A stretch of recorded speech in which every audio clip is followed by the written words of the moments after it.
Good morning, good afternoon, good evening, wherever you are in the world. This is Ingram Jones, and we have a very special guest today on Bayloric TV. We have Rico Verhoeven. Rico? Yes, sir. Yes, sir. I'm here. Thank you so much for talking to Bayloric TV. For people who don't know who you are, please give us a quick overview as to who you are. My name is Rico Verhoeven. I'm the current Glory Heavyweight World Champion. Okay, you're a kickboxing world champion, correct? Yeah, that's correct. Okay, so how long have you been kickboxing, Rico? For me, it's like forever. You know, I've been doing this since I was 6 years old. Okay. So I'm now 26, so that's over 20 years. Over 20 years. Wow. Yeah. So tell us a little bit more about you, because you're a world champion. You're in the heavyweight division. Tell us a little bit more about what you've done, what you've accomplished in your career. So I started my career around 6 years old. Well, my father dragged me to the gym because he started teaching kickboxing. So yeah, from that moment on, he took me to the gym as well. He started teaching, and yeah, I did some competitions around 10 till I was 16. But my father, around 13, my father said, "Well, just relax and keep training, and when you're 16, you come in the adult division and you have enough competition for you in the heavyweight." Okay, no problem. So just keep training. But at that age, of course, it was very difficult to keep training. But yeah, there was so much stuff going on. So I wanted to play soccer. I wanted to do this. I wanted to do this. So, but my father just kept me pulling to kickboxing, of course. So I was 16, came in the adult division, and yeah, from that moment on, yeah, my career just went off, because my second fight in the heavyweight division, in the adult division, Simon Roots, the back then the big Dutch promoter from It's Showtime. Yes. He came up to me and was like, "Hey, you got talent, this and that. We can make you a big star, blah blah."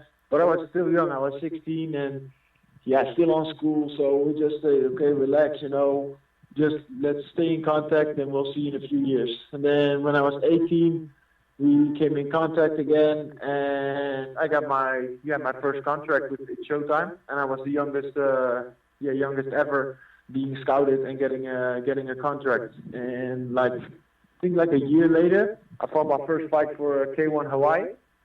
So that from that moment on, my first dream already came true. I was like, "Oh shit, I'm fighting in Hawaii for the K1. I always dreamed to become a K1 fighter and hopefully a K1 champion."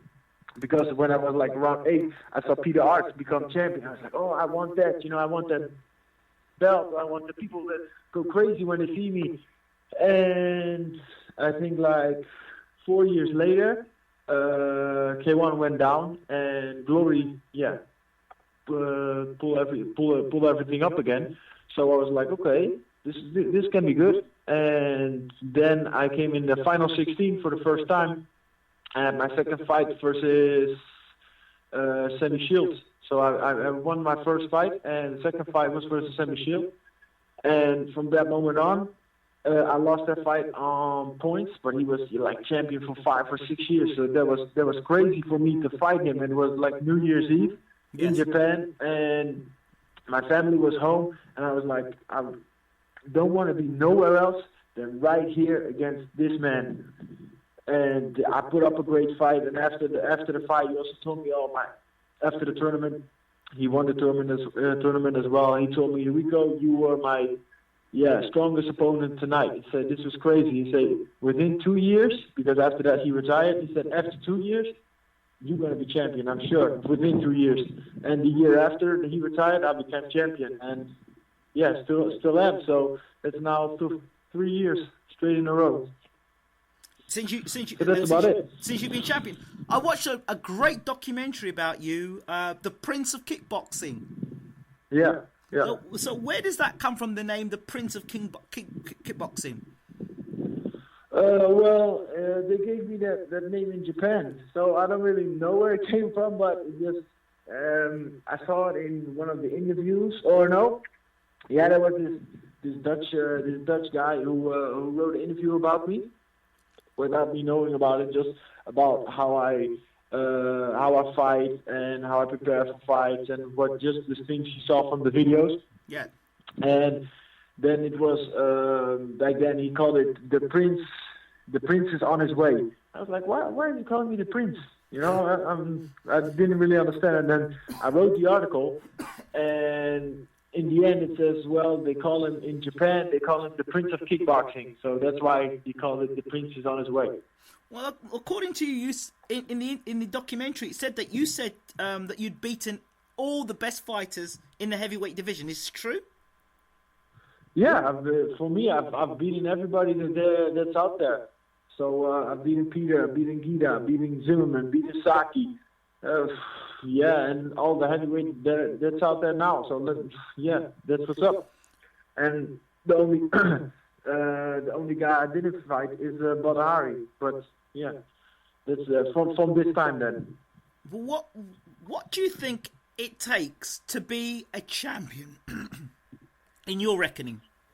I think it takes a full package. So then I'm talking about skills, talent, a lot of work ethic, definitely, because that's for me. I think that's my biggest talent is my work ethic. I'm never stop working. It's never enough for me. I'm never satisfied. I'm never comfortable. So even now I'm champion for like 3 years in a row already, and I never get comfortable. I just keep on working and improving myself, and I think that makes me the true champion, because I'm not relaxing and okay, I'm champion, so now I can chill and lay back. No, I'm working, because I want to show that that there's a new level of champion, instead of like all the other years you had like Nestor Hoest, Raymond Bonjasky, Sammy Shields, all those guys. Yes. And they had like a different style, like more direct style, more going into the fight. And I'm just trying to play it a little more smart. So hit, move, hit again, move, hit again, but without getting hit. Right. So just taking it up to the next level. Because in the end, when I'm like 35 or 40, I still want to be able to talk to my children and have some brains in my head without being them punched out. Wow. So your style, could you call yourself kind of like the Mayweather of kickboxing? Because Mayweather's got a similar style where he's very defensive. You know, it's about him hitting and not getting hit. What do you think about that? No doubt. No, that's what I say. When people tell me, the Mayweather fights are boring, I think this guy is genius. Yes. And what he does, he's crazy. He knows exactly how to win the rounds, to do enough to win the rounds, and hit you without getting hit. So I think, I love to watch him. It's amazing what he has accomplished and what he's still accomplishing. What he's showing us. So I'm really enjoying that. So I can, you can say I took that style to the kickboxing as well. Amazing. While we're on the subject of heavyweights, there is a heavyweight champion of the world at the moment called Vladimir Klitschko. And Vladimir has a similar style of hit and not get hit. How do you break down Vladimir Klitschko's style? Yeah, it's like Mayweather, and in the end, what a lot of people forget is that it's not about the hands or about the body, it's about the feet. All the basics from that come from the feet. It's all about the footwork. He knows exactly where he stands when he can hit and when he steps out so he doesn't get hit. And that's the key point in this whole game. What so many guys in boxing, a lot of guys understand it, but especially in kickboxing, a lot of guys don't understand it. They don't feel the distance of now I'm standing in the range and now I'm standing outside of the range. Mm-hmm. And when they're outside of the range and you make your step towards the range is too big, you see it coming. Absolutely. And and that's the thing that Vladimir Klitschko understands completely about how we're talking about inches. It's just stepping this 1 inch in, stepping this 1 inch out, and that's amazing. So I like his style, working from the jab and setting up the right hand and keeping the pressure with the feet, and not just rushing in and throwing big punches. Absolutely, absolutely. While we're on the point of we're talking Vladimir Klitschko and the heavyweights and everything, how did you actually get in contact with the Furies? I've known the Furies now for like 3 years, I think. Yep. 3.5 years, when they were still training in Belgium, and they were training in Essen. That's right on the border of the Dutch border. Right. So we heard about it, of course. I said, oh, we got a good boxer, this and that. And that was, for me back then, especially the thing I needed to work on the boxing, because the kicks were already strong, and I needed to work on my boxing. So we heard that, and went out to contact them, and from that moment on, we started sparring. Yeah, the first sparring, I did like 7-8 rounds. It was crazy. He closed both my eyes with a head guard on. Wow. Yeah, that was the same thing I was thinking. I was like, wow, this is crazy. So, but even though getting my ass whooped for 7 rounds, I was like, I love this. This is what I need, if to get to that next level. So, and from that point on, I just kept on working with them, and they were having problems with sparring partners, because everybody who we spar with, after one sparring session, they were like, adios, I'm out. I don't want this. I don't like this. But you need sparring like that to get to the next level. You need getting hit to make sure you train of not getting hit. So they respected me, and I respected them. So the respect was mutual, and from that moment on, we just stayed in touch and kept on working with each other.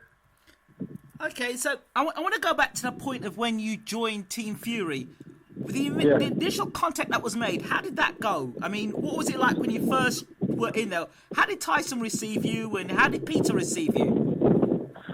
Well, of course, in the beginning, it's just, you're just sparring partners. And just getting the best out of each other. So we trained together, and we sparred together. But, of course, it grew towards each other, because they were having problems with sparring partners. Even when we were sparring, not a lot of other guys were sparring with us. So 9 out of 10 times it was me by myself versus Tyson. So from that moment on, like I said, I got the respect from, hey, this guy is good. He just takes punches and he gives punches back, and he's getting better and better. And from that moment on, we got like family. So now every time I come to Bolton or to Manchester or wherever they are, it's like they receive me like family. So that's, I love it. I love coming to England, because every time I come here, it feels like, it doesn't matter if it's like a year ago or it's just 2 weeks ago, it feels like it was yesterday that I'm here, because it's such a good family. Wow. And a lot of guys say, oh, Tyson, he's an arrogant bastard, and he's this and he's that, but he has a heart in the right place. He talks a lot, and he knows how to sell the fight, but he's really a good guy. Same for Peter. Let's talk a minute about Peter Fury as a trainer. What's he like to work with as a trainer? What sort of trainer is he? Because I know you work very hard as a kickboxer, but what's it like training with Peter as a boxer? Yeah, it's perfect. It's like exactly in the same line as my kickboxing trainer. Right. So that's why I enjoy myself so much training with him, because he's not just a trainer. He's a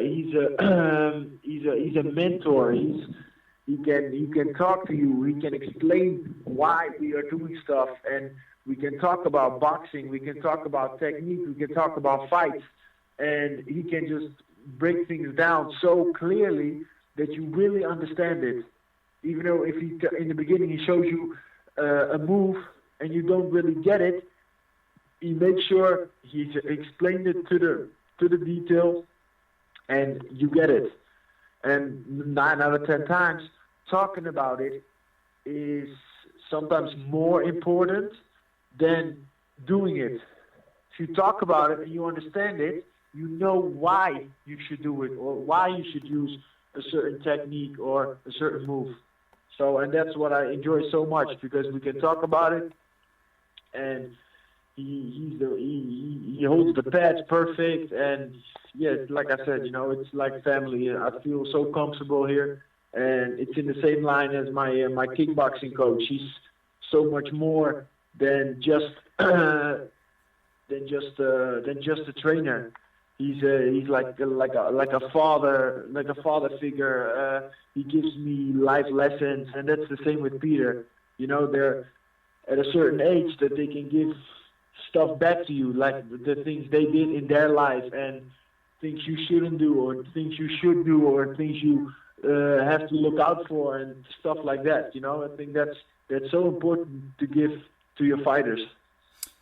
Okay, let's talk about sparring with Tyson. You sparred with him for 3 years, so this is going to be quite interesting, because when you first sparred with Tyson, I mean, he wasn't challenging for the world title 3 years ago. Now he's fighting for the world title against Vladimir Klitschko. Can you tell me if there's been any difference between Tyson 3 years ago and now? I mean, obviously there would be changes and differences, but you, as a sparring partner and close to Tyson, would be able to see the differences between 3 years ago and now. And if so, break them down for me, please. Yeah, no doubt. There's so many differences. Of course, back then he was already working so strong off the jab. Yes. But for me as a kickboxer, every jab is quicker than a kickboxer's jab.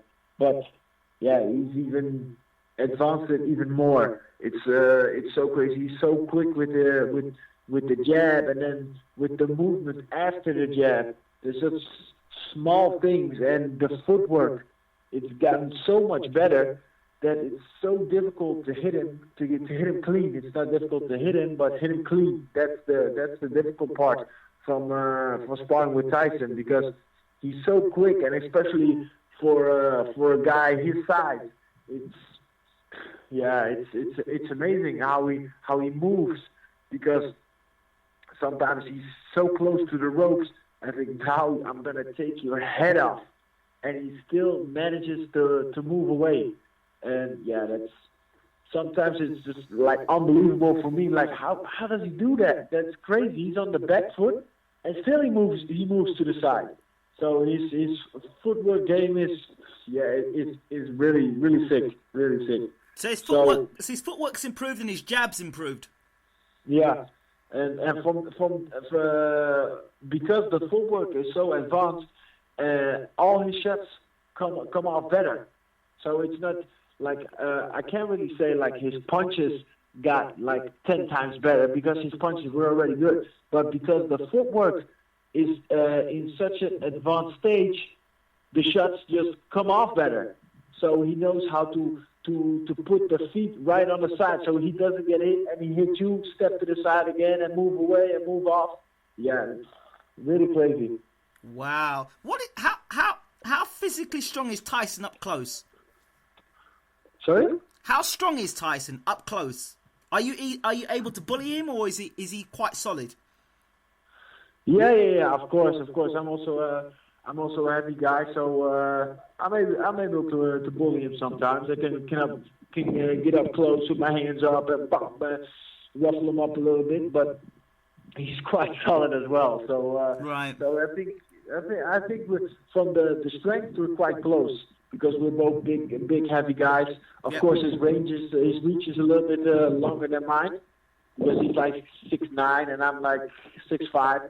Right. But for the strength, I couldn't really say he's stronger or he's weaker than me. I think we're about the same.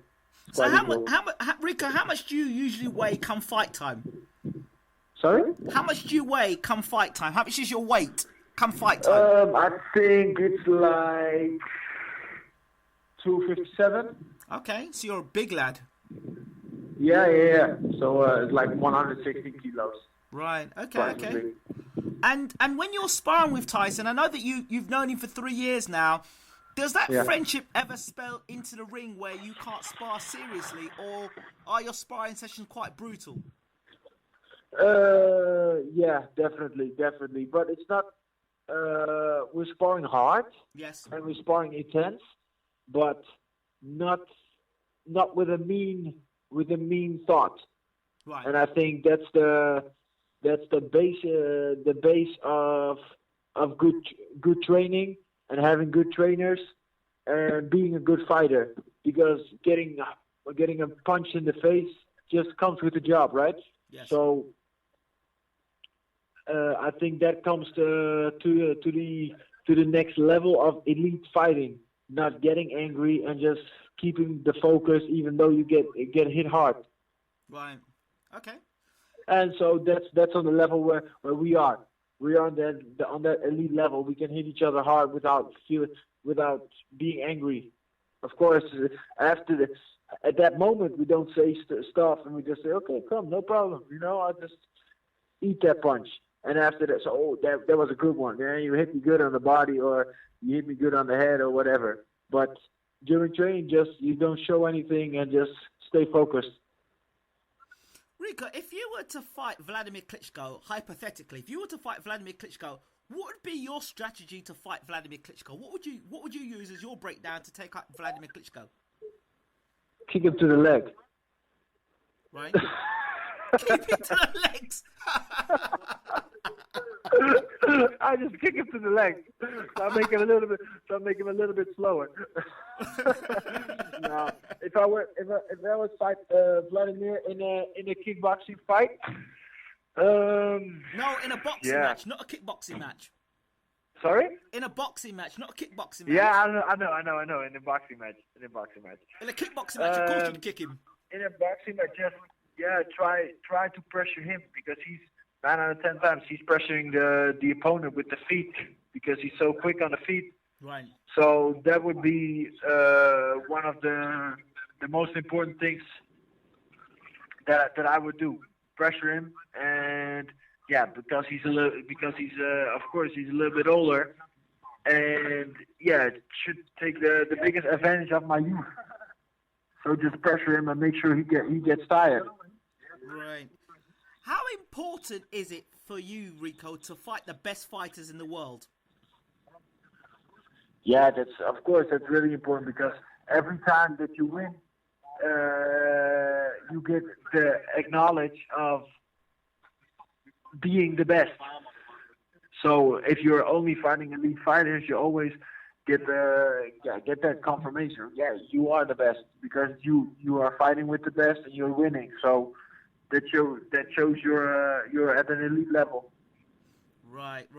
Just in closing, Rico, what are your thoughts about this fight between Tyson Fury and Vladimir Klitschko? I love it. I've been waiting for this fight for 3 years. So let's go. I think it's going to be a really good fight, and people definitely going to enjoy it. And of course, I hope Tyson to win, because he's on the right track. He's undefeated. He's been dominating the heavyweight division of boxing, and the same as Vladimir, of course, is doing for the last 10 years. But I think it's time for a new face, and I think Tyson is the man to do it, with his youth, with his skills, and I think he has the full package. Wow, fantastic stuff there, Rico. I'd like to say thank you so much for talking to Bayloric TV. Thank you for having me.